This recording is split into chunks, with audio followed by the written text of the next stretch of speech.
daataa Excel irraa qabnu akkaataa kamitti dhoksuu dandeenya kan jedhudha jechaadha. Kana jechuun kolominii muraasa yookiin kolominii barbaannu akkaataa kamitti hide gochuu dandeenya akka mul'anneef jechuudha. Kan biraa immoo yoo barbaachisaa ta'e immoo guutummaa daataa keenya Excel irra jiru akkaataa kamitti akka hin mul'anneef hide gochuu dandeenya kan jennudha jechaadha. Kana keessatti egaa kolominii barbaaddan yookiin immoo hanga barbaadan kolominii kamiyyuu hide gochuun ni dandeessu jechaadha. Kan biraa immoo guutummaa daataa kanayyuu akka hin mul'anne gochuu ni dandeessu jechaadha. Yeroo barbaadanitti deebistanii hide gochuu dandeessu yookiin immoo deebistanii mul'isuu waan danda'amuuf yeroo barbaadaniif yookiin immoo hanga barbaadaniif dhoksuu ni dandeessu jechaadha. Egaa kana keessatti dhoksuudhaaf kolominii muraasa akka hin mul'anne gochuudhaafi fakkeenyaaf kolominiiwwan muraasa akka hin mul'anne gochuudhaaf as keessatti fakkeenyaaf kolominiiwwan roolii ekspiriiyaansii salarii inde eeji kan jedhu kan akka hin mul'anne yoo barbaade asirraa jechaadha. Maal gochuu qabna? Kiiboordii keenyarraatii kolominii tokkoo fi isaa ol yoo ta'e kiiboordii keenyarraa kontiroolii qabannee leefti kilikii fayyadamna jechaadha. Maawuziidha yoo ta'e yoommoo kolominii tokko ta'e rakkoon qabu irrumatti kilik gochuu ni danda'ama. Amma garuu kolominii tokko ol dhoksuu waan barbaadee fi maaliin godhaa kontiroolii qabadheen kiiboordii kompiitara koorraatii kontiroolii qabadheen irratti kilik gochaa deema jechaadha. Ergan kilik gochaa deemee isa booda maal gochuun qabaa achuma irratti jechaadha. Hederoota yookiin immoo kolominoota kanarratti karsarii gochuu irra kaa'ataniin kilik godhachaadha.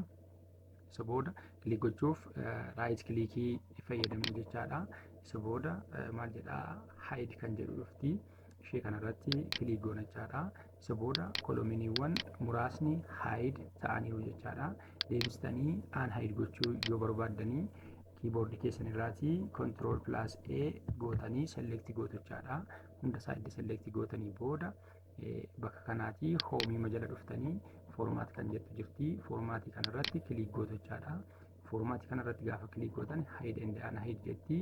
Ishee kanarraa dhuftaniitu kolominiidha hide kan gootanii waan ta'eefi kolominii kana unhide gootuu jechaadha. Isa booda deebi'ee hide kan ta'e yookiin kan dhokate deebi'ee mul'ateera jechaadha.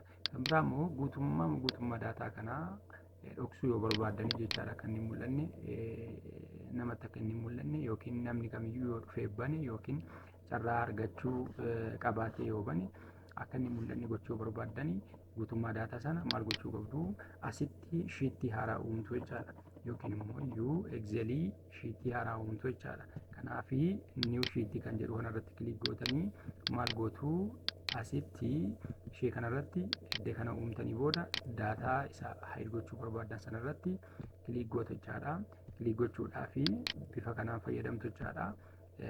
Raayit kilikii jechaadha. Isa booda ishee kanarratti hide kan jettu kanarratti kilik gootachaadha. Isa booda daataan keessan guutummaatti hide ta'eera jechaadha. Akka inni hide ta'e cheek gochuudhaaf cufee deebisee banee cheekiin godha jechaadha. Isa booda save godhi jedha. Hide gochuu kee save godhinaan jedha. Mishiin jedha.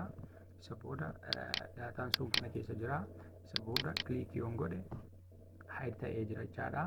Deebisee unhide gochuuf shiitii haaraan uume kanarratti kilikiin godha jechaadha. Isa booda raayit kilikii gaafan godhu bifa kanaan opshinii akkuma duraan baasa jechaadha. Isa booda maal gochuun qabaa ishee kanarratti kilik godhachaadha. Unhide kan jettu irratti kilik gaafan godhu faayil neem yookiin maqaa faayila duraa naa fidaa employee daataadha kanatti deebistee rikaver gochuu barbaaddu jedha yookiin immoo unhide gochuu barbaaddudha. Isa booda ishee kanarratti kilik godhachaadha. Isa booda daataan duraa deebi'eera jechaadha. Kana fakkaata.